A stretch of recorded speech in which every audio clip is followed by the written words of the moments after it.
Deməli, müəllimlər, fiziki tərbiyədə ən mühüm dərslərdən biri də fiziki tərbiyənin əsas məqamlardır.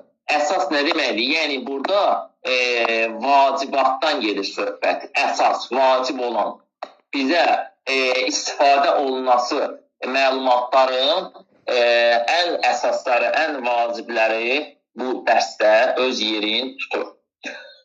Deməli, müəllimlər, birinci başda sizi fiziki tərbiyənin dərslərinin vəzifəsi ilə sizi bilgiləndirmək, yəni bilik vermək istəyirəm. Burada əsas fiziki tərbiyənin vəzifəsi 3 dənədir. Yəni, vəzifə nədir? Müəllimin öhdəliyinə düşən vəzifədir. Bu vəzifələrdən biri şagirdlərə nə verməkdir? Şagirdlərə, müəllimlər, təhsil verməkdir. Yəni, təhsil vəzifəsidir. Təhsil verməkdir. İkincisi, tərbiyə verməkdir. Yəni, təhsil vermək ayrı bir şeydir. Tərbiyə vermək ayrı bir şeydir. Yəni, bunlar üst-üstə ola bilməz. Bir də var, sağlamlıq. Yəni, şagirdlərin sağlamlığını qorumaq. Yəni, sağlamlıq haqqında bilik vermək, məlumat vermək, onları məlumatlandırmaq, sağlamlıq nədir, nə üçün lazımdır, nədən istifadə olunur sağlamlığı qorumaq üçün. Aydındır? Bu 3 dənə əsas vəzifədir. Birinci təhsilin vəzifəsinə gedək. Yəni, müəllimin şagirdə fiziki tərbiyə hərəkətləri üzrə bilik, bacarıq və vərdişlərin mənimsənilməsi, nəzərə alınması daxil edilir. Yəni, şagirdlərə təhsil vermək, bilik vermək, bacarıq vermək və həmin o verdiyi bilik və bacarıqların, vərdişlərin mənimsənilməsindən gedir söhbət. Mənimsənilməsi nə deməkdir? Onu başa düşməkdə qavramasıdır. Başa düşdünüz? Məsələn, mən tərbiyə deyirəm, düzdür? Tərbiyə deyəndə siz nə başa düşürsünüz? İnsanın daxildən gələn bir tərbiyəsindən gedir söhbət. Yəni, tərbiyəni siz başa düşürsünüz. Burada da şagird neynəməlidir? Təhsil verdiyiz, təhsil haqqında verdiyiz təhsilin bilik, bacarıq, ondan vərdişləri mənimsəməlidir, başa düşməlidir. Aydındır? Qısaca asar kimi yadınızda saxlayın ki, vəzifə, təhsilin vəzifəsi bundan ibarətdir ki, fiziki tərbiyə hərəkətlər üzrə, fiziki tərbiyə hərəkətləri üzrədə, yəni durub, məsələn, coğrafiya dərsidir, riyaziyyat dərsidir, ədəbiyyat dərsidir, bizim dərsimiz sırf fiziki tərbiyədir. Və biz fiziki tərbiyə dərslərində də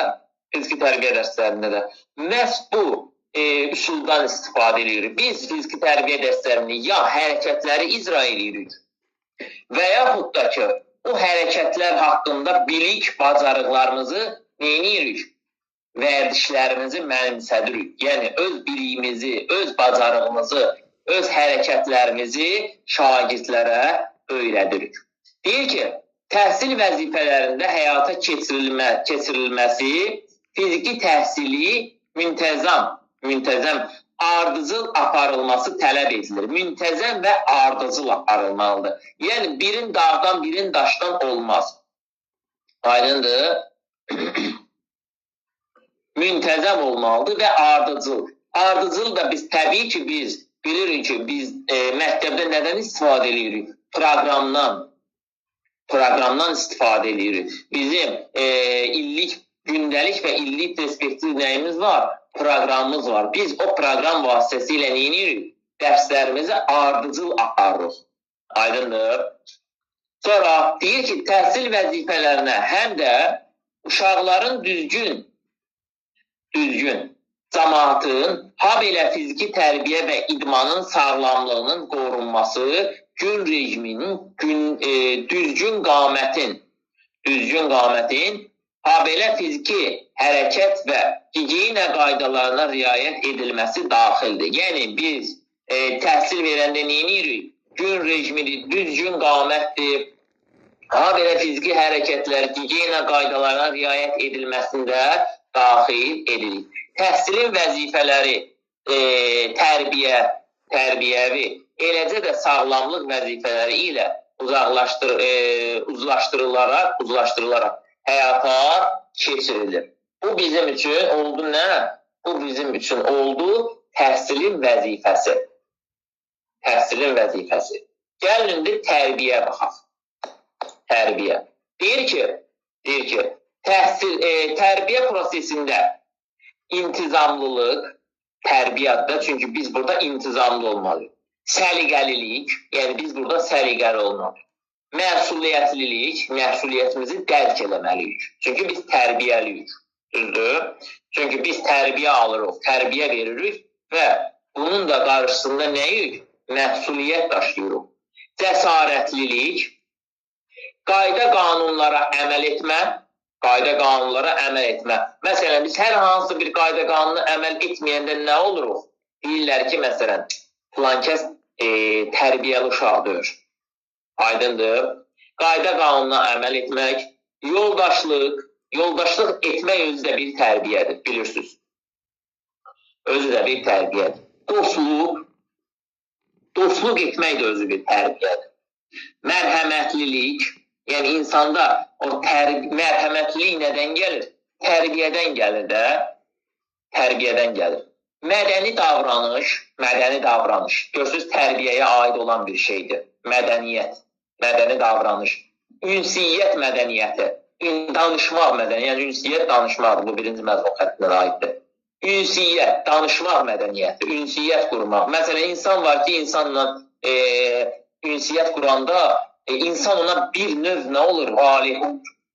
Düzdür? Danışıq qabiliyyəti insanı, belə deyək də, valih eləyir. Bu da nədir? Bu da tərbiyədən irəli gəlir. İnsan var danışanda az qalırsan, qaçıb gizlənərsən. İnsan var danışdıqca ondan zövq alırsan. Aydındır. Bu da nədir? Bu da mədəniyyətdən, ondan sonra ünsiyyətdən irəliyi gəlir. Sonra dünya görüşün genişləndirilməsi, bu da mədəniyyətdən gəlir. Mənəviyyətlılıq və vətənpərvərlilik, müstəqil fikir yürütmək.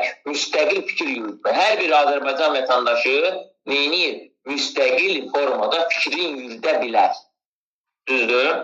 Düzgün qərar qəbul etmək. Dairə hər qabağa çıxan qərarı yox. Düzgün qərar, sənə aid olanı, düzgün qərar. Sonra düzgün mövqe tutmaq. Başqasının fikirlərinə hörmətlə yanaşmaq. Məsələn deyirəm, Sabir müəllim söz danışır, fikrin bildirir, mən onun fikrinə hörmətsizlik eləyirəm. Sabir müəllim mənə deyir, demir, bu sağlam uşaqdır. Demir, bu yaxşı təhsil vəzifəsi var. Deyir, bu tərbiyəsizdir. Aydındır. Çünki Sabir müəllimin fikrinə mən hörmətsizlik eləyəndə, Sabir müəllim də mənim haqqımda neynəməlidir? O cür fikirləşməlidir. Bunun başqa ikinci bir yolu yoxdur. Sonra əməksevərlilik və başqa keyfiyyətlərin formalaşdırılması. Yəni, bu saydıqlarımın hamısı nədən irəli gəlir, müəllimlər? Bu saydıqlarımın hamısı tərbiyədən irəli gəlir. İnsanın daxilindən gələn tərbiyədən irəli gəlir. Sonra keçirik nəyə? Sonra keçirik sağlamlığa keçirik. Deməli, sağlamlığın vəzifələri bütün dərslərdə yerinə yetirilməlidir. Yəni, bütün dərslərdə biz sağlamlığın vəzifələri haqqında danışmalı, məlumat verməli, yeri gəlsə, hər hansısa bir sağlamlığın formasını da göstərməliyik şagirdlərə ki, neynəsin? Şagirdlər burada daha yaxşı sağlamlığın qaydına qalsın və sağlamlıqların qorusunlar. Bu zaman bədən tərbiyəsinin düzgün təşkili və səs kimdə asıldı? Səs. Bu zaman bədən tərbiyəsinin düzgün təşkili və keçirilməsi bədən quruluşunun və hormonik inkişafın təmin edilməsi, sağlamlığın qorunması və möhkəmləndirilməsi, sanitariya gigiyena normalarına əməl olunmasıdır. Yəni, sağlamlığımızı biz qorumaq üçün birinci neynəməliyik? Birinci sağlamlığın qorumalı və möhkəmləndirilməsi haqqında bilikli və həmin o biliyi də yerinə yetirməliyik. Yəni, sağlamlıq təkcə bilikdə yox. Həm də, yəni belə deyim də, qısaca sizin bildiyiniz formada deyim, təkcə birinci məzmun xəttində yox. Bunu həm də ikinci məzmun xətti kimi də bilməliyik, yerinə yetirməliyik, icra etməliyik. Sağlamlığı haqqında məlumatlılığım çox ola bilər. Amma mən o sağlamlıq haqqında məlumatlara riayət eləməyəndən sonra bu nədir? Bu boşunadır deməkdir. Boşunadır. Yəni biz onu sağlamlığı da qorumaq üçün bəzi hərəkətləri yerinə yetirməliyik.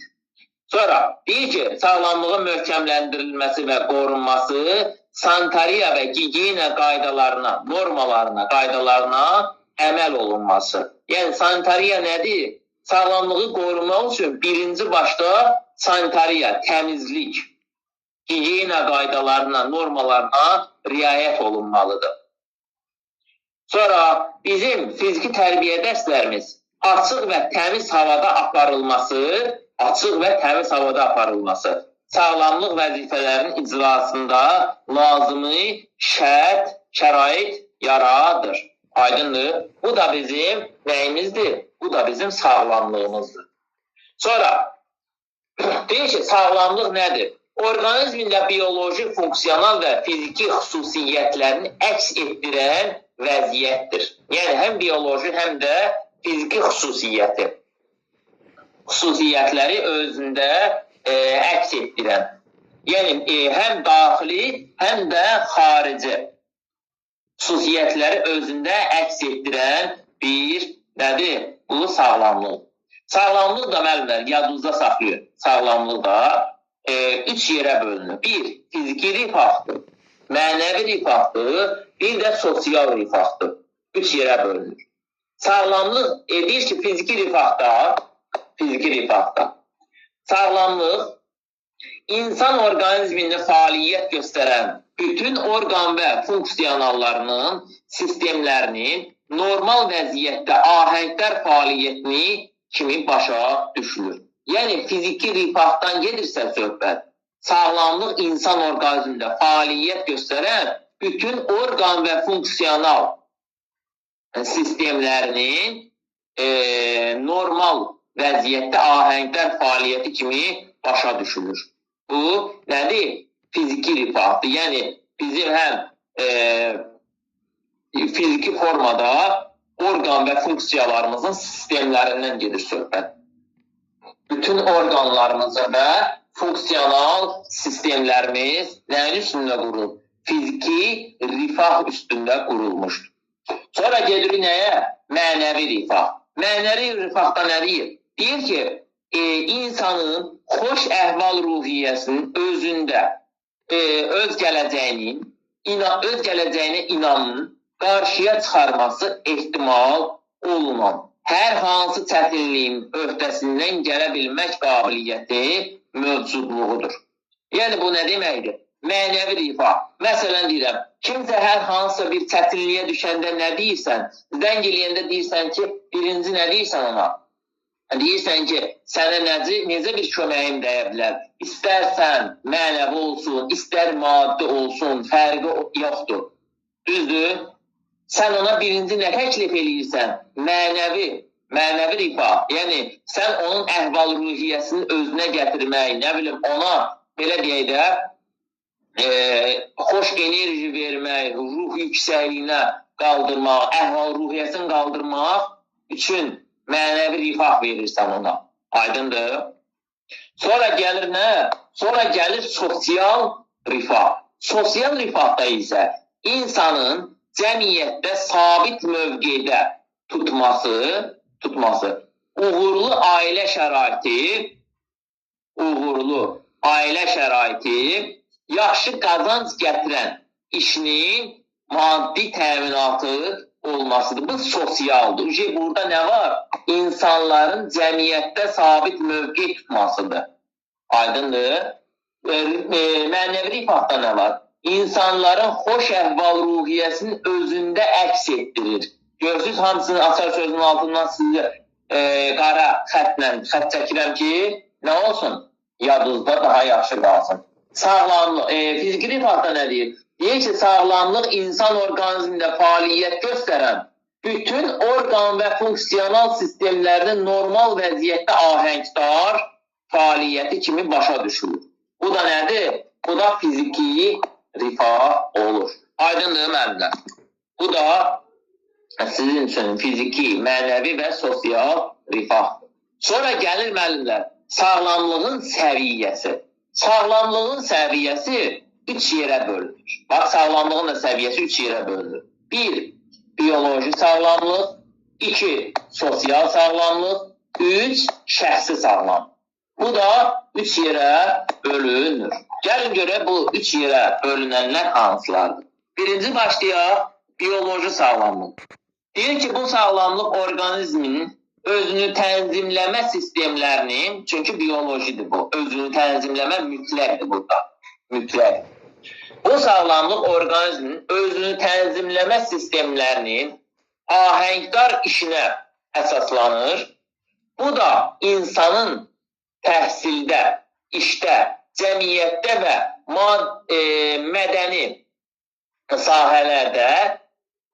mədəni sahələrdə uğurla uyğunlaşdırılmasına imkan verir.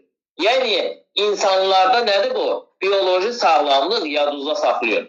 Orqanizmin özünü tənzimləmə sistemlərinin ahəngdar işinə əsaslanır. Bu da olur nə? Biyoloji sağlamlıq. İkinciyə baxaq. Sosial sağlamlıq. Sosial sağlamlıq nədir? Deyir ki, bu sağlamlıq insanın daha doğrusu, həyatda ictimai fəaliyyətə dairəsinin dünya və insanlara münasibətinin özündə əks etdirir. Yəni, bu sosialdır. İnsan içindən çıxır, cəmiyyət içindən gedir söhbət burada. Bu sağlamlıq insanın həyatda ictimai fəaliyyəti dairəsinin dünya və insanlara münasibətinin özündə əks etdirməsi nədir? Olur sosial sağlamlıq. Aydındır müəllimlər. Üçüncüyə baxaq. Şəxsi sağlamlığa baxaq. Şəxsi sağlamlıqda deyir ki, bu xəstəlik və fiziki deməli, şəxsi sağlamlıqda bu xəstəlik və fiziki qüsurların aradan qaldırılmasının qarşısının alınması və profilaktik, yəni qabaqlayıcı tədbirlərin düzgün təşkili, təbii ekoloji şəraitdə tibbi xidmət və sağlamlığın təsir edən müxtəlif funksional sistemlərinin normal vəziyyətidir. Bu da olur nə? İnsanların özlərinə aid olan şəxsi sağlamlıq. Yəni, hər bir insanın özünə aid olan şəxsi sağlamlığından gedir söhbət. Sonra, tip qruplarına baxın. Yəni, müəllimlər, burada sizə qısaca bir şey deyim. Burada nəyisə oturub əzbər danışmağınıza, əzbərinə ehtiyac yoxdur. Sadəcə məlumatınız olsun. Sosial nədir, mənəvi nədir, fiziki rifah nədir, biyoloji sağlamlıq, sosial sağlamlıq, şəxsi sağlamlıq nə deməkdir? Bunların haqqında məlumatlı olsunuz. Yəni, bu əzbər xarakterli tam olaraq bir əzbərlik bir şey deyil. Aydındır. Deməli, indi gedirik nəyə? İndi gedirik biz əsas anlayışlarda keçdiyimiz tip qruplarına. Deməli, deyir ki, tibbi müayinənin nəticəsinə görə şagirdlər 3 qrupa bölünürlər. Yəni, 3 qrupa bölünür. Onların hansılardır? Onları irəliləyən dəqiqələrimizdə sizə bildirəcəm. Deyir ki, həm də bu şagirdlərdə fiziki inkişafdakı çatışmamazlıq və funksiyalarında müşahidə olunan məhdudiyyətlərə görə müəyyən edilmiş bir qruplaşmadır. Yəni, şagirdlərdə 3 qrupa bölünür. Biri var, tam sağlam şagirdlər. Bax, tam. Biri var, biraz ondan, məsələn deyirəm, 90%, nə bilim 80%, 80% belə deyim də, sağlam. Biri də var ki, müəllimlər, 60, nə bilim 50%, başa düşdünüz? 50-60% sağlam. Aydındır.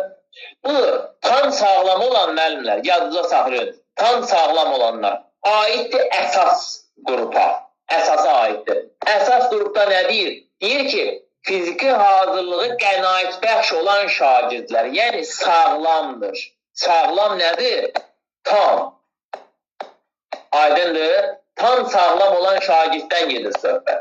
O dediyim, məsələn, 80%, nə bilim 75% belə deyək də, sağlam olan şagirdi isə o hazırlıq tip qrupuna aiddir. Bax, bu qrupa aiddir. Deyir ki, fiziki inkişafında müəyyən qədər geriləmə müşahidə olunur. Müəyyən qədər geriləmə nədir? Yəni, şagird 75-80% nədir? Sağlamdır. Yəni, onda 20-25% nə var? Qüsur var. Hazırlıq qrupunda olan şagirdlər deyir ki, dərslərdə iştirak etməsi mümkün olan şagirdləri, hansı ki, o dərslərdə həmin şagirdlərin iştirak etməsi mümkündür, bu şagirdlər asanlaşdırılmış hərəkətlərdə təklif olunur. Yəni, bu şagirdlərdə nə olmalıdır? Bu şagirdlər asanlaşdırılmış, asan hərəkətlərdən istifadə eləməklə, əsas tip qrupunda yox da, bu sağlam qrupda olan uşaqlar kimi yox, onlardan bir pillə aşağı olan şagirdlərdir bunlar. Onun üçün də nə etmək lazımdır? Onlarda deməli, asanlaşdırılmış formada hərəkətlərin icrası mütləqdir. Üçüncü dediyim, xüsusi tip qruplarıdır. Xüsusi tip qruplardır. Burada nədən gedir söhbət? Deyir ki, sağlamlığında ciddi qüsuru olan, ciddi qüsur, yəni insanda ciddi qüsur nə deməkdir? 50%, 60% qüsur özü bir böyük bir qüsurdur, yəni ciddi qüsurdur. Deyir ki, proqramla dərs keçilməyən şagirdlər daxil olur. Proqramda dərs keçilmir. Burada proqram nədir? Rol oynamır. Başa düşdünüz? Yəni, siz burada proqramla, xüsusi qrupda olan uşaqlara proqramla dərs keçirə bilmərsiniz. Onlar fiziki tərbiyə dərslərindən azad olunurlar. Azaddırlar onlar fiziki tərbiyə dərslərindən. Eyni zamanda tibb işçiləri və ya müəllimlər tərəfindən hazırlanmış xüsusi proqram əsasında hazırlanmış. Ya tibb işçiləri tərəfindən, yəni tibb işçiləri nədir? Həkimlərdən gedir söhbət. Ya tibb işçiləri tərəfindən, ya da müəllimlər tərəfindən hazırlanmış xüsusi proqramlar əsasında hərəkətləri yerinə yetirə bilərlər. Aydındır, yəni öz başınıza, yəni şagird istədiyi hərəkəti yerinə yetirə bilməz. Ya buna tibb işçiləri, ya da müəllim buna proqram tutmalıdır. Şagirdlər sahə mütəxəssisləri tərəfindən xüsusi proqram tərtib edilə bilərlər. Yəni, xüsusi proqram vasitəsilə sahə mütəxəssisi nədir? Məsələn, uşağın ayağında problem var, məsələn, o sahədə olan mütəxəssis onu məsələn müayinə eləyib, ona proqram tərtib etməlidir. Uşağın qolunda problem var, nə bilim, ürəyində problem var, nə bilim, qan dövranında problem var, harada problem varsa, o sahə üzrə gedir söhbət, həmin sahədən gedir söhbət. Həmin sahənin mütəxəssisi tərəfindən xüsusi proqram tərtib edilməlidir. Deyir ki, bəzi şagirdlər müəyyən çatışmamazlıq aşkar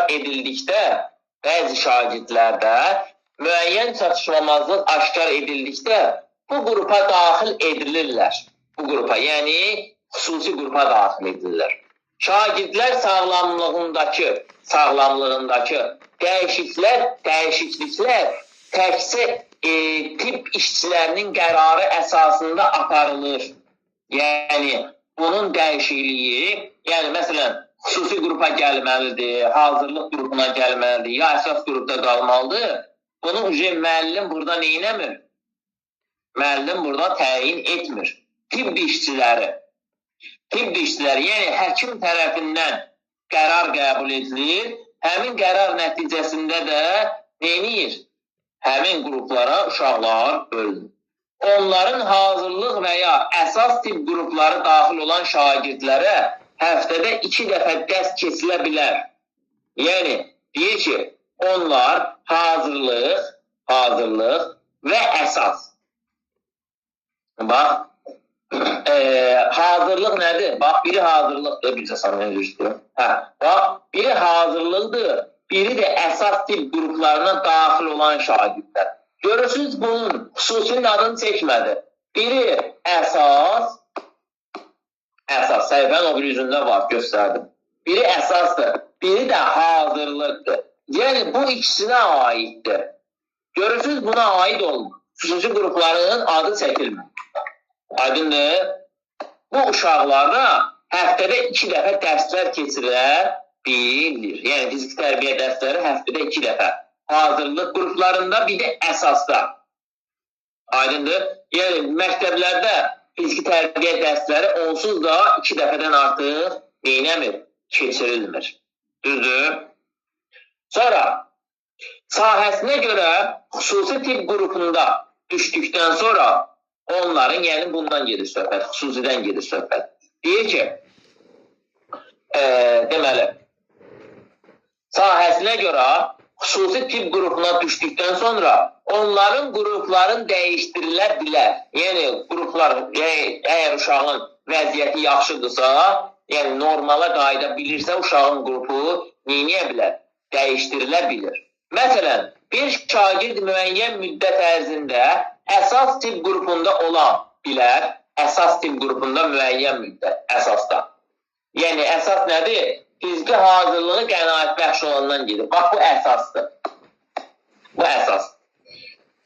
Deməli, harada qalmışdım?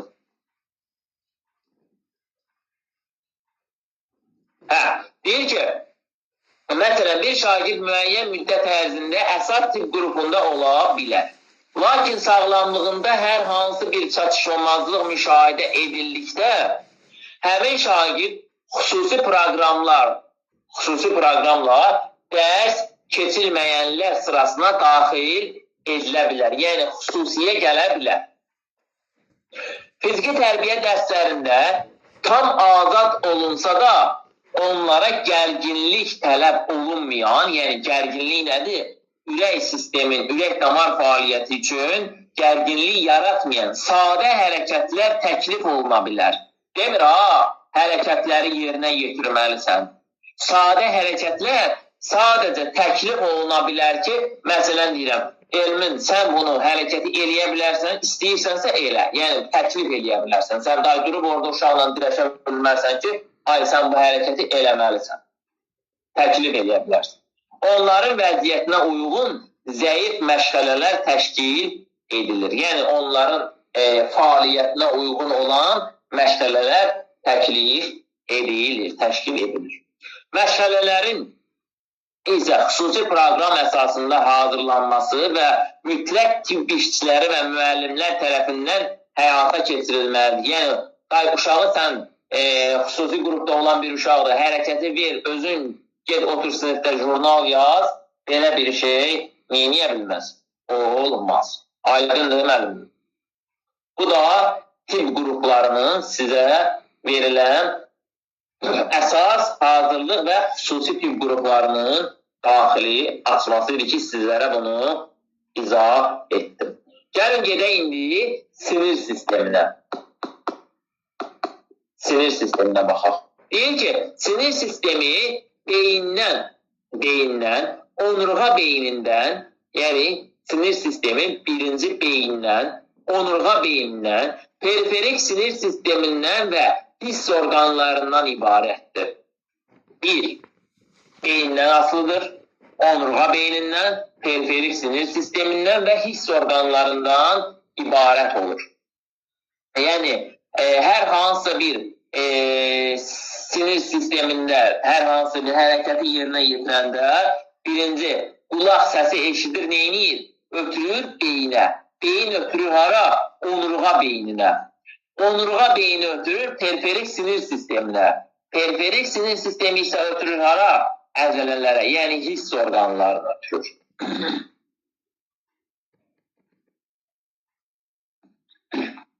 Aydın deməlidir. Sonra mərkəzi sinir sisteminə baxaq. Görək mərkəzi sinir sistemində bizə nə deyir? Deyir ki, mərkəzi sinir sistemi təxminən 15 milyard sinir hüceyrəsindən təşkil olunmuşdur. Təxminən 15 milyard. Sizə bundan soruşasıdır. Çünki təxmini bir rəqəm. Təşkil olunmuşdur. Buraya beyin və onurğa beynin daxilidir. Bu, onurğa beyninin daxilidir. Beynin kəllə boşluğundan onurğa beyni isə onurğa kanalına yerləşir. Yəni, bu nə demək istəyir? Demək istəyir ki, beyin və onurğa beyni daxilidir. Daxil, yəni onurğa beyni daxildir. Beyin kəllə boşluğunda yerləşir. Beyin kəllə boşluğunda yerləşir. Onurğa beyni isə onurğanın kanalında yerləşir. Hərənin öz yeri var. Sonra gedək baş beyinə. Baş beyində nə deyir? Deyir ki, insanın baş beynin bir-biri ilə əlaqəli, yəni bir-biri ilə qarşılıqlı əlaqədə. Yəni qarşılıqlı nədir?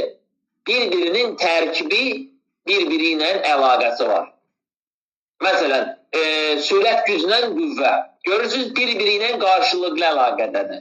Bu, onun tərkibindədir, o da bunun tərkibində var. Bu da onun kimi bir şeydir. Deyir ki, insanın baş beynin bir-biri ilə qarşılıqlı əlaqədə olan sağ və sol yarım kürələrində beyin lüləsindən və beyincikdən ibarətdir. Beyin lüləsindən və beyincikdən ibarətdir. Beyin yarım kürəsinin səhti çoxsaylı qırışlar və xətlərlə kəsilmişdir. Yəni, onu bir növ nəyə oxşadırlar? Qozun ləpəsinə oxşadırlar. Sonra diqqət. Diqqət deyir ki, şuurun hər hansısa bir obyektə cəmlənməsi. Bu diqqəti biz keçmişdik əsas anlayışlarda da. Şuurun hər hansı bir obyektə cəmlənməsi və istiqamətləndirilməsidir. Psixi proseslərdən diqqətin düşüncə və iradi proseslərə aid olduğu üçün xüsusi yer tutur. Diqqətin iradi və qeyri-iradi ola bilər. Yəni, diqqət iki formada ola bilər. Bir olur iradi, bir də olur nə?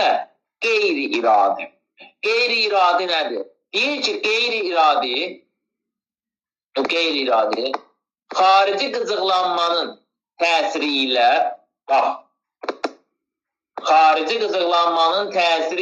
baş verir və heç bir iradi səy tələb etmir.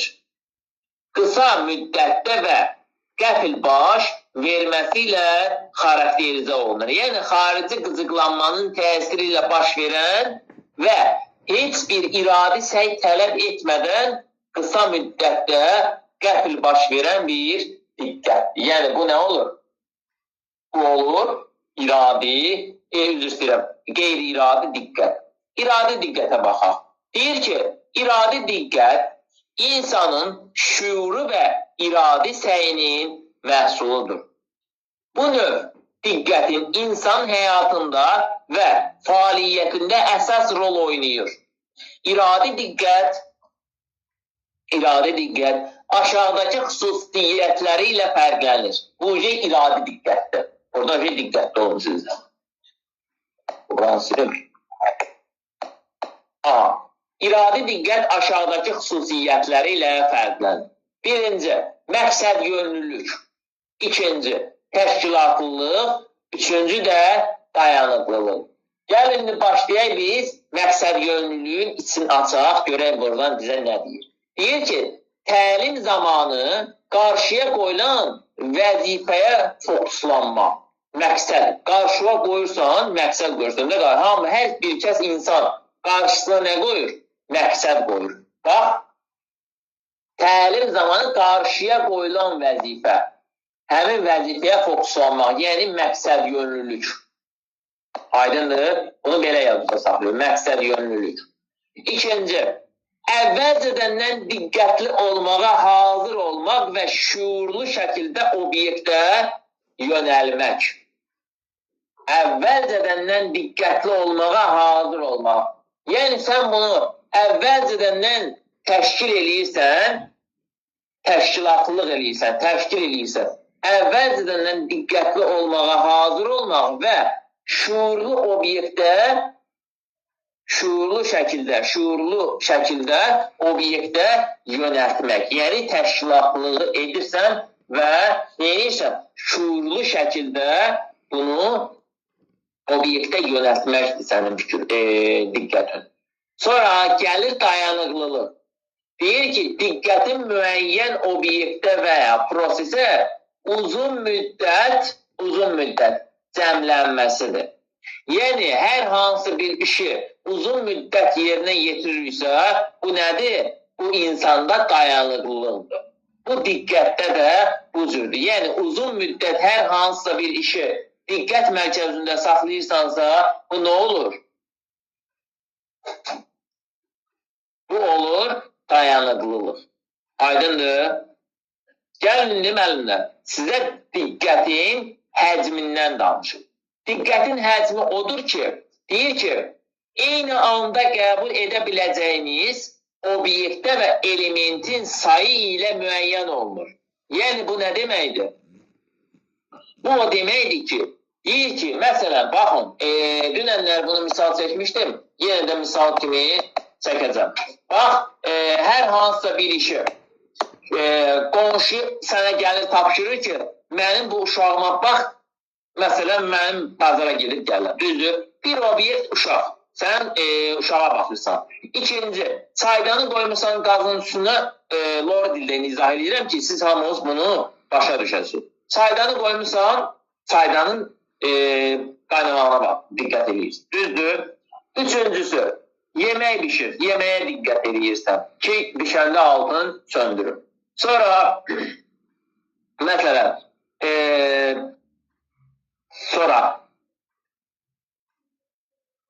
televizorda hər hansısa bir kino gedir və yaxud da ki, serial gedir, seriala bir baxırsan, düzdür, ən azından 4-5 dənəsini mən saydım. Amma orta hesabla insan 5-6 dənə obyekti neyləyə bilər? Eyni vaxtda diqqət mərkəzində saxlaya bilir müəllimlər. Eyni vaxtda. Məsələn, bir deyəndə diqqət ona əlavə edeyim ki, məsələn, uşaq məktəbdən gələcək, gözləyirsən ki, Hasan gələcək, qapını açım. Və yaxud da ki, gelin məktəbdən gətirim. Aydındır, hər dəqiqə saata baxırsan. Saata baxmaq özü nədir müəllimlər? Diqqət tələb eləyir. Bizim gündəlik həyatımızdan sualları qurdum ki, sizin də daha yaxşı yadınızda qalsın. Aydındır müəllimlər burada. Sabir müəllim. Bəli müəllim, aydındır. Qəşəng. İndi müəllimlər, gedək indi fiziki tərbiyənin əsas vasitələrinə. Deyir ki, fiziki tərbiyənin əsas 3 dənə vasitəsi var. 3 dənə vasitəsi var. Fiziki hərəkətlər, təbii amillər, bir də gigiyenik amillər. 3 dənə vəzifəsi var. 3 əsas vasitəsi var. 3 dənə əsas fiziki tərbiyənin vasitəsi var. Fiziki hərəkətlər, təbii amillər, bir də gigiyenik amillər. Gəlin birinci başlayaq biz nədən? Fiziki hərəkətlərdən başlayaq. Deyir ki, insanın konkret vəzifəsinin həlli ilə bağlı məqsədyönlü hərəki fəaliyyətinə fiziki hərəkət adı verilir. Yəni, məqsədyönlü hərəki fəaliyyətidir ki, insan neyinir? Fiziki hərəkəti yerinə yetirəndə məqsədyönlü yeridir də. bir kör-köranı hərəkət eləmir. Məsələn, Sabir müəllim mənə hər hansısa bir komanda verir. Mənə deyir ki, voleybol topun oyuna daxil edilməsi. Sabir müəllimin məqsədi nədir? Sabir müəllimin məqsədi odur ki, məni daha yaxşı yetişdirsin ki, mən neyniyim orada? Mən voleybol topun daha yaxşı oyuna daxil eləməyi ən azından bilməliyəm. Bunun məqsədi müəllim kimi Sabir müəllimin məqsədidir. Bu məqsədinə çatmaq istəyir. Başa düşdünüz? Yəni, burada hərəkətlər məqsəd yönlü yerinə yetirilməlidir. Hər bir hərəkə fəaliyyət ayrı-ayrı hərəkətlərdən ibarətdir. İnsanın fiziki tərbiyəsi, inkişafı və təkmilləşdirilməsi üçün tətbiq olunan hərəkətlər fiziki hərəkətlər adlanır. Yəni, insanlar inkişafı və təkmilləşdirilməsi üçün hərəkətlər nə adlanır? Fiziki hərəkətlər. Çünki insan hərəkəti yerinə yetirə təkmilləşir və bu hərəkəti yerinə yetirəndə də biz təbii ki, neyinirik? Fiziki olaraq yerinə yetiririk də. Məsələn, mənəvi olaraq nə hərəkət yerinə yetirəcəyik biz? Düzdür?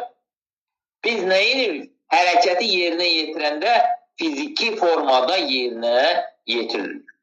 Deyir ki, fiziki tərbiyədə fiziki hərəkətlər fiziki tərbiyə qanununa uyğunluğundan uyğun təşkil olunmuş fəaliyyət növüdür. Yəni, qanuna uyğun. Biz fiziki hərəkəti də yerinə yetirəndə neynəməliyik?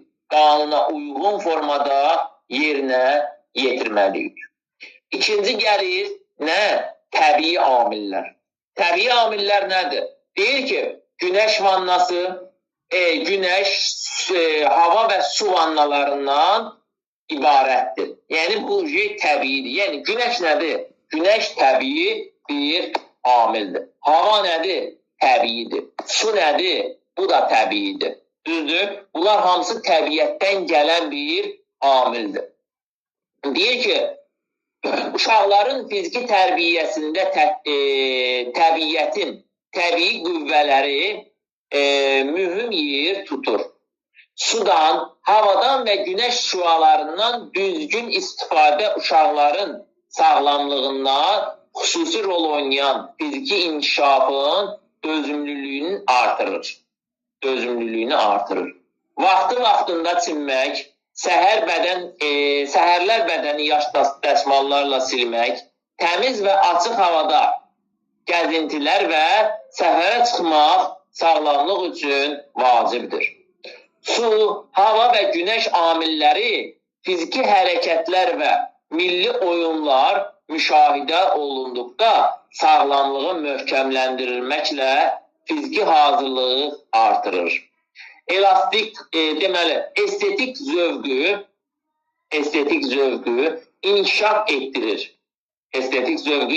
etdirir. Buna görə də yay aylarında meşədə gəzmək, çay və dənizin günəş şüası olmayan yerlərdə xəstəliklər artır. Yəni, günəş şüası olmayan yerlərdə xəstəliklərin artmasını hamımız yaxşı bilir. Deyir ki, bir atalar sözünə deyildiyi kimi, günəş girməyən evə tez-tez həkim girər. Sözü seçdirməmişəm, neysə. Bu baxımdan sağlarında günəş şüaları düşməli, otaqların havası tez-tez dəyişdirilməli və neynəməlidir? Havası təmiz olmalıdır. Bu da təbii amillər. İndi gəlin, gigiyenik amillərə biz bir nəzər salaq. Deyir ki, şəxsi və ictimai gigiyeniyyə daxildir. Gigiyenik amillərdir. Şəxsi və ictimai gigiyeniyyə daxildir. Bədənin təmiz saxlanılması, bu aydın məsələdir ki, hər bir insanın borcudur ki, bədəni təmiz saxlasın. Bədənə qulluq edilməsi, geyim, yataq otağının və dərs ləvazimatlarının səliqəli və təmiz saxlanılması və s. kimi şəxsi gigiyeniyaya aid olur. Aydındır. İndi gedirik nəyə? İndi gedirik, bu səs kimdən olmaq olsun. Qamətin formaları. Qamətin formaları. Qamətin formaları nədir? Deyir ki, deməli, dairəvi kürək. Dairəvi kürək nə deməkdir? Başın boynun irəliyə əyilməsi. Bax, vergül. Başın boynun irəliyə əyilməsindən biz hamımız tutmalıyıq ki, yəni, başla boyun irəliyə əyilirsə, avtomatik kürək nə olacaq? Dairəvi, yəni kürə formasında olacaq, dairəvi olacaq. Dairəvi kürək olacaq. Belin təbii əyriliyi artır, yəni belin təbii əyriliyi artırsa, əyriliyi varsa, dairəvi kürək olacaq. Bunu bilin. Döş qəfəsinin kifozunun artıqlığı diqqəti cəlb edəcək. Yəni, kifozun artıqlığı diqqəti cəlb edirsə, buna nə olur? Bu olur dairəvi kürək. Sonra gəlir nə? Sonra gəlir yastı əyilmiş kürək. Yastı, yəni qamətin formalarından deməli, yastı, dairəvi əyilmiş, yastı əyilmiş kürək, dairəvi əyilmiş kürək, yastı kürək, bir də nə idi? Biri də dairəvi kürək idi. İndi yastı əyilmiş kürəyə baxaq. Deyir ki, sinə və belin təbii əyriliyi azdır. Onurğanın amortizasiya qabiliyyəti aşağıdır. Sinə və belin təbii əyriliyi azdır. Onurğanın amortizasiya qabiliyyəti aşağıdır. Bu da nə olacaq? Bu da olur yastı əyilmiş kürək. Sonra dairəvi əyilmiş kürəyə baxaq. Deyir ki, belin təbii lordoz əyriliyi artmışdır. Qarın irəliyə çıxmışdır. Dairəvi əyilmiş kürəkdir bu. Belin təbii lordoz əyriliyi artmışdır. Yəni, belin təbii lordoz əyriliyi artıb, qarın irəliyə çıxmışdır. Qarın irəliyə çıxıbsa, bu nə olur? Bu olur dairəvi əyilmiş kürək. Sonra gedək yastı kürək. Deyir ki, başlıca olaraq onurğanın təbii əyriliyinin az olması və kürəyin yastı olması ilə fərqlənir. Bu yastıdır. Görürsünüz, təbii əyriliyi azdır və kürəyin yastı olması ilə fərqlənir. Aydındır. Kürəyin yastı olması ilə fərqlənirsə, yadınızda saxlayın ki, bu yastı kürəkdir. Aydındır. Sonra deyir ki, bədən quruluşları, sümüklər, əzələ və artıq piyin nisbətinə görə, bax, bədən quruluşundan gedir söhbət. Sümüklər, əzələ və artıq piyin nisbətinə görə astenik, trokal, əzələ və digestiv olur. Gəl indi başlayaq birinci nədən? Astenikdən başlayaq. Deyir ki, bədən quruluşuna, astenik bədən quruluşuna malik yeniyetmələrdə uzun sox, bax, açar sözlərin qırmızı ilə qoymuşam ki, yadınızda daha yaxşı qalsın.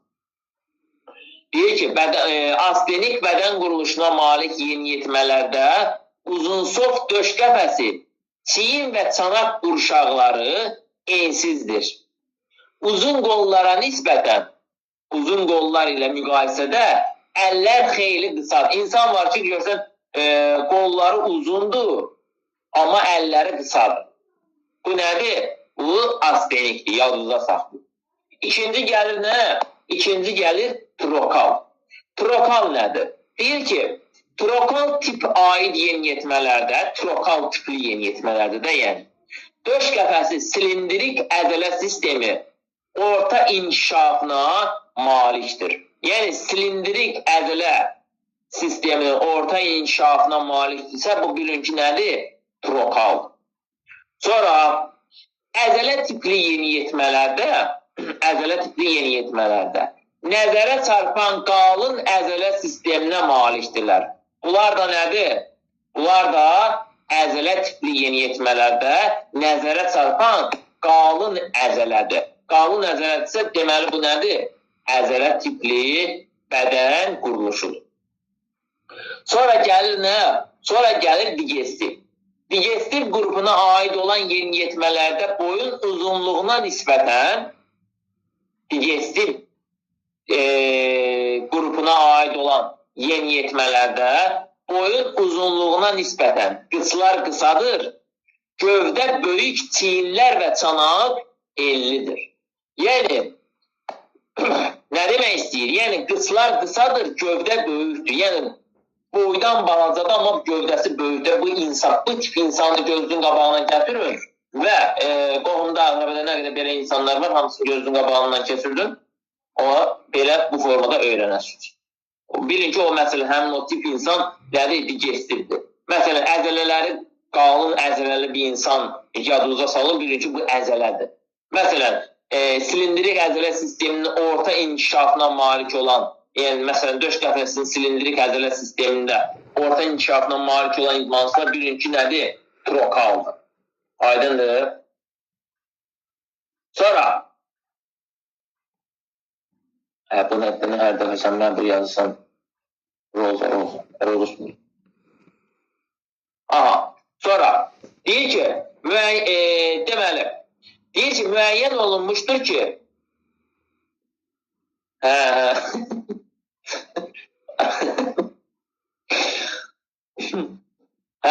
müəyyən olunmuşdur ki, bədən quruluşunun və onun komponentlərinin nisbəti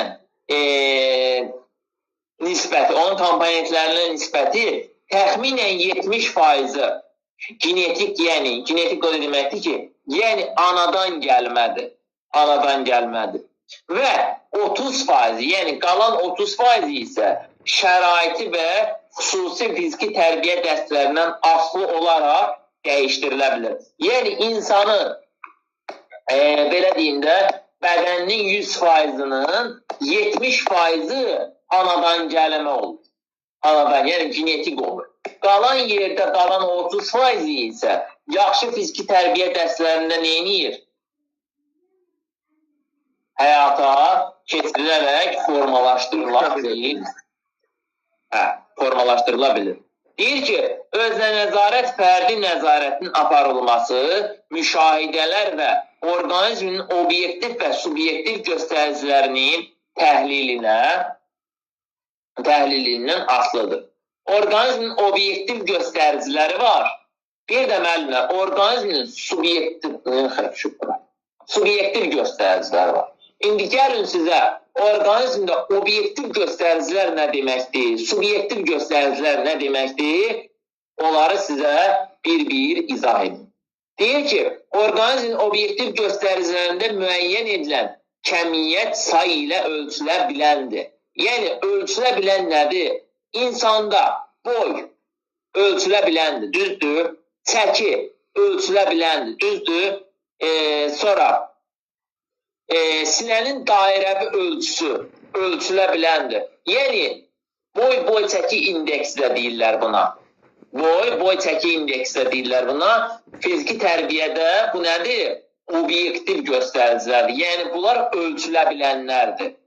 Məsələn, funksional göstəricilərə baxaq. Funksiyonal göstəricilərdə deməli, obyektiv göstəricilərlə eynidir. Yəni, bu da görürsünüz, ölçülə biləndir. Məsələn, obyektiv göstəricilər nədir? Nəfəs almaq. İnsan dəqiqədə nə qədər nəfəs alır? Düzdür, tənəffüs tezliyi, ağciyərin həyat tutumu. Aydındır. Bunlar hamısı ölçülə biləndir. Yəni, bu obyektivdir. Subyektiv göstəricilərimiz nədir?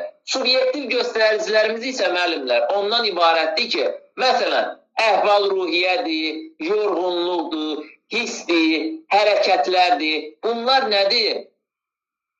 Bunlar ölçülə bilməyəndir. Məsələn, əhval-ruhiyyəni ölçmək olmur. Yorğunluğu ölçmək olmur. İnsanın hissi, yəni hiss intusiyasını ölçmək olmur. Yuxunu ölçmək olmur. İştah ölçmək olmur. Aydındır? Bəli, müəllim, aydındır. Bir də o keçmişdir, müəllim, obyektiv, subyektiv, ölçülə bilən, ölçülə bilməyən. Həmin onlar da bu xırdalığına gedir. Onlar da keçmişdir. Obyektiv göstəricilər, subyektiv göstəricilər. Orada izahını vermişdim, İzzət müəllim. Prosta üzdən izahım vermişdim. Nə yəni izahım vermişdim, nə mən bilirdim ki, bu burada keçəcək, ona görə də onu yüngül izahım verirdim ki, yəni görülə bilən, ölçülə bilən var, ölçülə bilməyən var. Aydındır müəllim, aydın. İki dərsdə eyni şey, yorucu vəziyyətdə keçməyin adı yoxdur. Onsuz da burada keçib müəllimin başını xarab edirəmsə, elə bir yerdə keçsin, iki yerdə keçməyin adı var ki. O hamı bilir ki, obyektiv nədir, subyektiv nədir. Obyektiv ölçülə biləndir, sayla, boyla, çəki ilə, nə bilim, ağciyərin həyat tutumu ilə, ürəklə ölçülə biləndir. Subyektiv göstəricilər isə şən əhval ruhiyyədir, yorğunluq hissidir, hərəkətləri yerinə yetirmək həvəsidir, sonra yuxunun pozğunluğudur, iştahdır və s. kimi aid olanlardır. Aydındır. Sonra deyir ki, fərdi nəzarəti həyata keçirilməsi üçün ən sadə üsul ürək vurğularının sayılmasıdır. Fərdi, məsələn, insan özünə neyləyə bilər? Fərdi nəzarəti həyata keçirə bilər də, özünə nəzarət eləyə bilər. Deyir ki, ürək damar sistemində sinir tənzimlənməsinə baxmadan,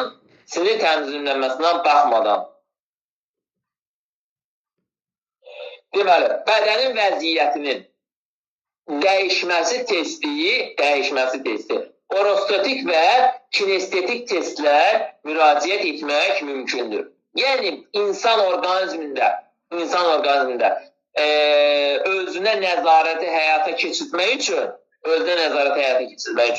orostatik və kinestetik testlərdən istifadə olunur. Bax, necə saniyə? Orostatik bir də kinestetik testlərdən istifadə edilir. İndi, gəlin görək, orostatik testləri, kinestetik testləri. Deyir ki, orostatik sınavda uzanmış vəziyyətdə nəbz vurğularının sayı 10 saniyə ərzində ölçülür və 6 dəfə çoxaldılır. Məsələn, İzzət müəllim, bir dənə əsas saymaq qalmışsan. Sənə izah edeyim. Müəllim, buyur.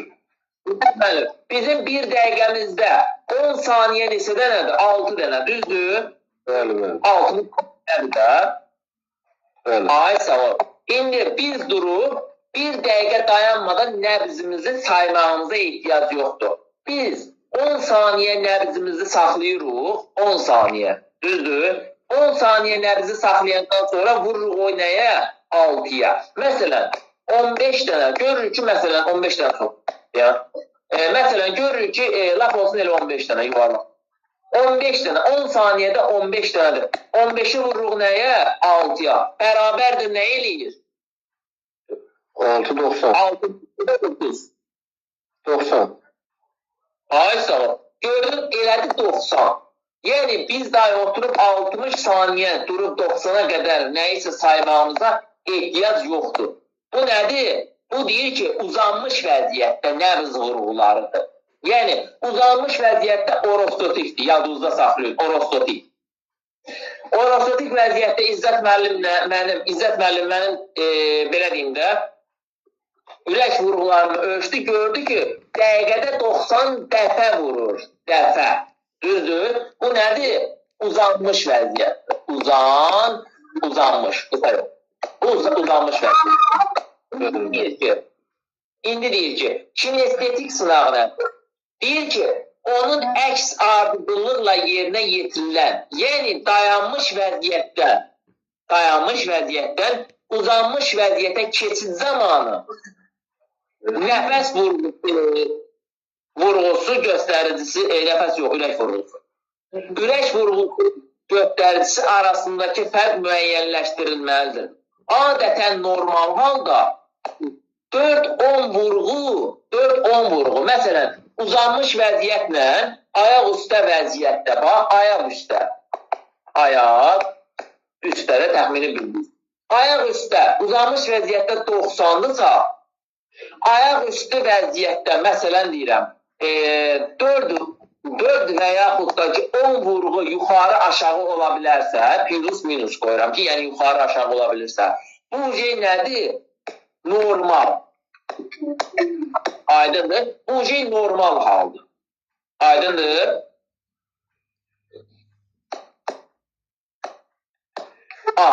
Sonra demək müəllim bir də oksigen çatışmamazlığına qarşı dayanıqlıq Ştanger sınağı, bax Ştanger, bunu yadınızda saxlayın. Ha, bunu hamısı soruşacağım sizdən. Yəni beləncə danışıram, bunu hamısı sizdən soruşacağım. Deməli, orqanizmin oksigen çatışmamazlığın qarşı dayanıqlıq Ştanger sınağı ilə müəyyən edilir. Bu zaman nəfəs alaraq tənəffüs saxlanılır. Tənəffüs saxlanılır.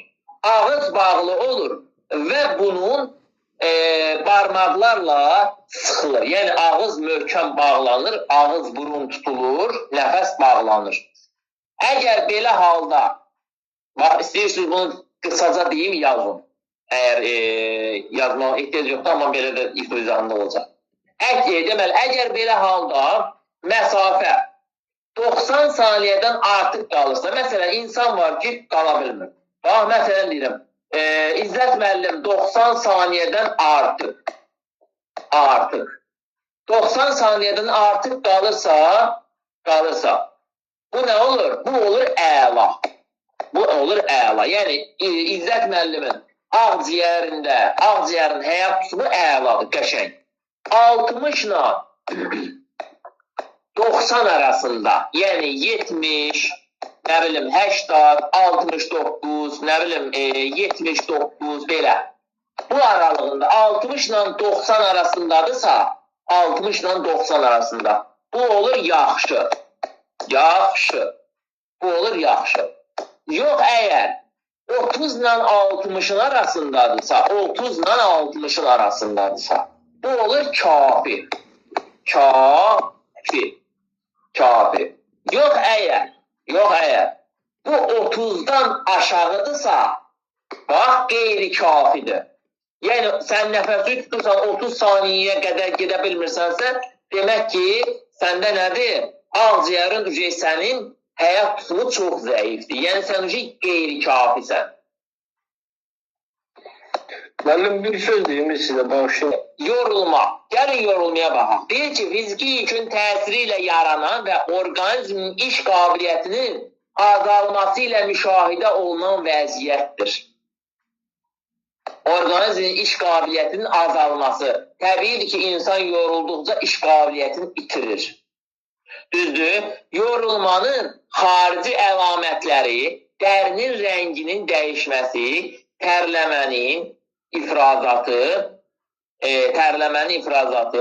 tənəffüs ritminin və hərəkət koordinasiyasının pozulması, dodaq ətrafı göyərməsi, güclü tərləmə, bədənin həddindən artıq qızması, əzələrin ağırlığı və s.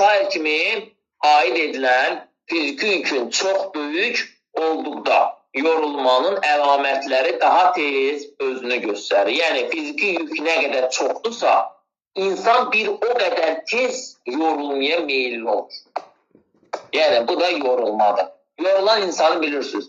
Nə bilim, tərliyir, təngə nəfəs olur, ürəyi az qalır ağzından çıxar, tövşüyür, ondan sonra göyərir özündən gedir, əsir, koordinasiyasını itirir, yıxılır. Başa düşdünüz? Bunlar hamısı nədir? Bunlar hamısı yorulmanın əlamətləridir. Bu olsa gündəlik həyatımızda istifadə olunan şeylərdir. Bunlar sizə incitə bilməz. Deməli, deyir ki, burada qeyd olunan halların, əlamətlərin olduğu hərəkətlərin icrasının dayandırılmaq və istirahət etmək zəruridir. Çünki bu halda belə davam eləsə nə ola bilər? İnsan həyatı ilə çox pis vəziyyətdə qala bilər. Deyir ki, yorulmanın daxili əlamətləri isə halsızlıq daxilidir. Bu bayaq dediyim nə idi? Sonra koordinasiyanı itirməkdir. Bu yorulmanın daxili əlamətlərindən gedir söhbət. Görək yorulmanın daxili əlamətləri nədir? Deyir ki, yorulmanın daxili əlamətləri isə halsızlıq, baş gicəllənmə və ürək bulanma aid edilə bilər. Bu əlamətlər meydana gəldikdə istirahət edilməlidir. Yəni, insan öz istirahətindən qalmamalıdır. Aydındır. Sonra fiziki yük. Fiziki yük anlayışı məşğul olanların yerinə yetirdiyi hərəkətlərin miqdarının və xarakterizə olunan fiziki yükün iki xüsusiyyəti ilə fiziki yükün həcmi və intensivliyi ilə ölçülür, meydana gəlir. Gəlin görək fiziki yükün həcmi nədir? Fiziki yükün intensivliyi nədir? Deməli,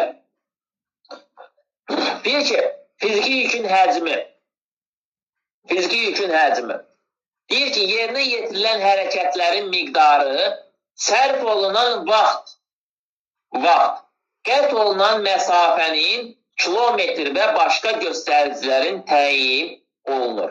Bu nədir? Bu olur fiziki yükün həcmi. Fiziki yükün intensivliyi nədir? Deyir ki, fiziki yükün intensivliyi isə hərəkətin icra tempi ilə, yəni müəyyən edilən hərəkətin say göstəricisi müəyyən edilir. Yadınızda saxlayın müəllimlər. Sizə bir açar söz deyim. Fiziki yükün həcmi var, bir də intensivliyi var. Bax, oxudum. Əgər fiziki yükün həcmi çoxdursa, yəni miqdarı, belə deyim də, miqdarı çoxdursa, kilometrlər, məsələn deyirəm, 5 kilometr deyək. 5000 metr məsafədir, düzdür. Burada heç vaxtı intensivlik ola bilməz. Məntiqlə özünüz fikirləşin ki, siz 5 kilometr bir məsafəni necə intensivliklə qaça bilərsiniz? Heç cürə.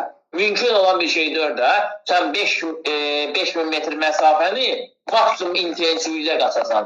Bu bir-birinə tərs mütənasibdir. Yəni, həcm artdıqca intensivlik azalır, intensivlik artdıqca həcm neyinir?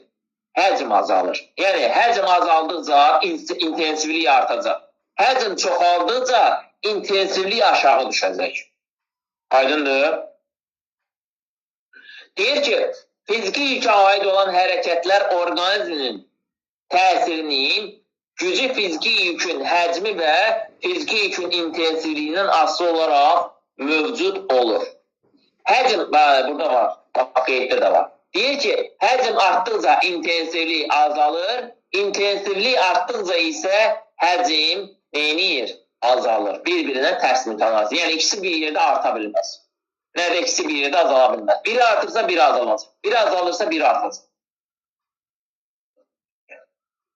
Sonra, dayaq hərəkət aparatı. Dayaq hərəkət aparatı nədir? Deyir ki, dayaq hərəkət aparatı biz hərəkət qabiliyyətlərdə daim adını çəkdiyimiz, hətta 4 dənə hərəkət qabiliyyətlər var da bilirsiniz. Deyir ki, dayaq hərəkət aparatı sümük və əzələ sistemindən ibarətdir. Dayaq hərəkət aparatı. Skelet və əzələ insanın ana bətnində olduğu vaxtdan formalaşmağa başlayır. Yəni, insanın dayaq hərəkət aparatı ana bətnindən başlayır formalaşmağa. Əsas uşaq və yeniyetmə dövründə inkişaf edir. Yəni, o deyir, filankəsin boyu uşaqkən çıxdı, çıxmadı,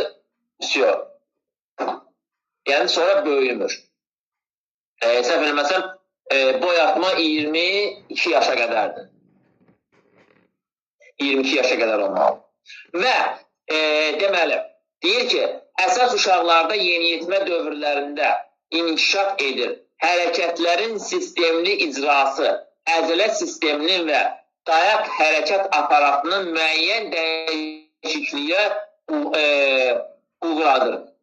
Onların iş funksiyası təkmilləşdirilir. Yəni, insanlarda bir növ yadınıza saxlayın ki, dayaq hərəkət aparatı sümük və əzələ sistemindən ibarətdir. Skelet və əzələdən ibarətdir. Və formalaşmağa başladı, ardından ana bətnindən formalaşmağa başlayır.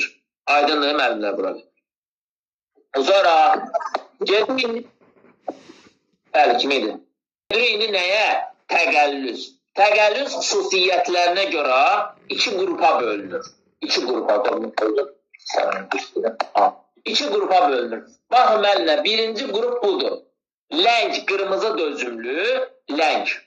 İkinci qrupda özü iki yerə bölünür. Sürətli dözümlü, sürətli dözümsüz, sürətli dözümlü.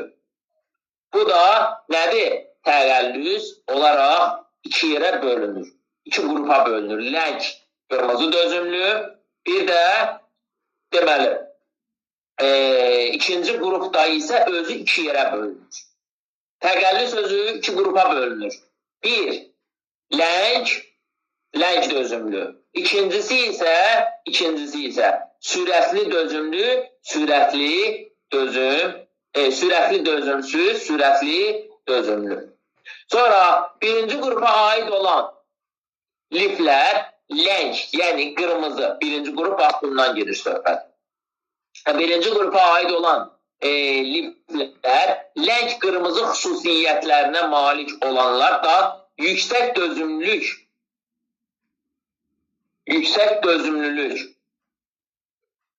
Deməli, xüsusiyyətlərindən asılı olaraq yüksək dözümlülük, tağlıq, uzun müddət, gərginlik vəziyyətində hərəkətlərin yerinə yetirmək, aşağı intensivlikdə enerji sərf etmək, nəfəs almaq və oksigenlə zənginləşmək, kapilyar damarların çoxluğu ilə xarakterizə olunur.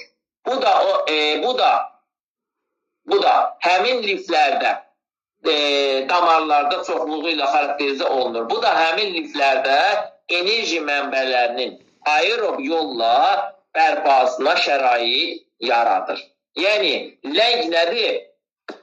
Aerobla bərpa olunur.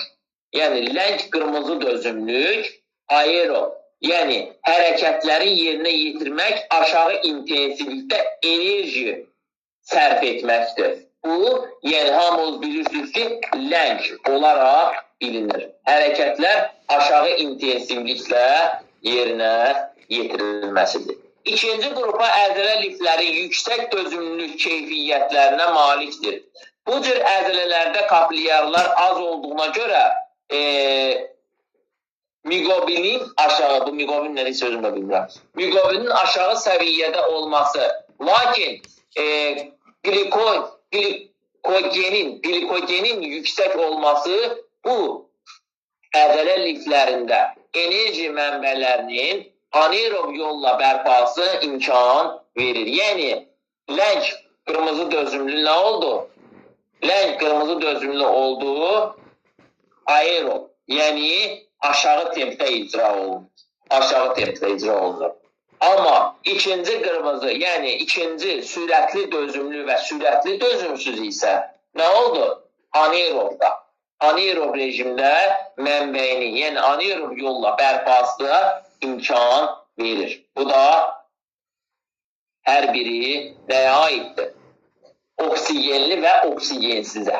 Hər bir insanda yuxarıda qeyd olunan əzələ liflərinin miqdarı və nisbəti müxtəlifdir. Məhz fərqləndirən qırmızı rəng əzələdə miqobinin və qan damarlarının çoxluğudur. Yəni, miqobinin və qan damarlarının çoxluğu nədir? Olur, sürətli, dözümlü və sürətli dözümsüz. Deməli, bundan asılı olaraq bir yeniyetmə sürətli, güclü deyilsə də dözümlüdür. Yəni, insanda sürətli, güclü deyilsə, amma dözümlülüyü var həmin şagirdlər. Yəni, ikisi də bir arada olur. Ya sürətli, güclü olur, ya da sürətsiz, dözümlü olur, ləng olur. Lakin nəzərə almaq lazımdır ki, əzələ liflərinin nisbətindən asılı olaraq fiziki hərəkətlərin icrası zamanı müvafiq qabiliyyətin inkişaf etdirmək mümkündür. Xüsusi seçilmiş hərəkətlərin icrası zamanı müvafiq əzələ liflərinin en kəsiyi qalınlaşır. Bu lifin əzələdə tutduğu sahə böyüyür və beləliklə də müvafiq hərəki qabiliyyətləri arzulanan səviyyədə əldə olunur. Bu da bundan sizə inanmıram sual düşsə. Sual düşsə də sizdən qrupun soruşacaq. Başqa bir şeyin bunun sizin əsasında heç soruşmaz sizdən. Sonra insan orqanizmində müəllimlər yadınızda saxlayın. Üç tipdə nəfəs tipi var. Yəni 3 tip nəfəs alma forması var. 1. Sinə tənəffüsü var. 1. Qarın tənəffüsü var. Bir də qarışıqdır. Qarışıq. Həm sinə, həm qarın. İndi gəlin görək, sinə tənəffüsü nədir? Deyir ki, sinə tənəffüsü zamanı nəfəs alma vaxtı döş qəfəsinin irəliyə, arxaya və yan istiqamətlərə genəlməsi, nəfəs vermədə qabırğalar aşağı enir və döş qəfəsinin həcmi kiçilir. Bu nədir? Əgər bunu sizə sual kimi qoysa, yəni çox asan bir şəkildə tapmağınız sadədir. Yəni döş qəfəsinin irəliyə və arxaya, yan istiqamətlərə genişlənməsi və yığılması, yəni böyüməsi və kiçilməsi nə oldu? Sinə tənəffüsü oldu. Qarın tənəffüsə baxaq. Deyir ki, qarın tənəffüsündə nəfəs alma diafraqmanın aşağı hərəkəti ilə baş verir. Beləliklə, döş qəfəsinin həcminin azalması ilə qarın ön divarı irəliyə çıxır. Çünki qarından nəfəs alıraq. İrəliyə çıxır. Nəfəs vermə zamanı isə diafraqmanın yuxarıya qalxmaqla döş qəfəsinin həcmi kiçilir. Bu da qarın nəfəs alması olur. Qarışıq tip nəfəs almada isə nəfəs alma və nəfəs vermə döş qəfəsinin bütün istiqamətlərdə irəliyə, arxaya, yanlara və yuxarıdan aşağıya eyni enişi hesabına həyata keçirilir. Bu tənəffüs tipi daha çox təsirli hesab olunur. Yəni bu qarışıq tip daha çox hesab olunur. Daha təsirli hesab olunur. Bu tənəffüs tipi xüsusilə məşğələlər və ya idman adi həyat tərzi, yəni xüsusi məşğələlər və ya idman eləməyənlərdə adi həyat tərzi və sabit vəziyyətdə, xüsusən uşaqlarda müşahidə olunur. Yəni bu qarışıq ən çox sırf uşaqlarda daha çox müşahidə olunur və idmanla məşğul olmayanlarda daha çox özünü göstərir. Deyir ki, sinə və qarın tənəffüslərində tənəffüs əzələlərinin mükəmməlliyində inkişaf etmək məqsədi ilə, təlim məqsədi ilə istifadə olunur. Qarışıq tənəffüs isə tənəffüsün ən düzgün forması hesab olunur. Yəni, yadınızda saxlayın ki, qarışıq tənəffüsün ən düzgün forması hesab olunur. Bax, qarışıq. Aydındır. Bu da sizə nə oldu? Bu da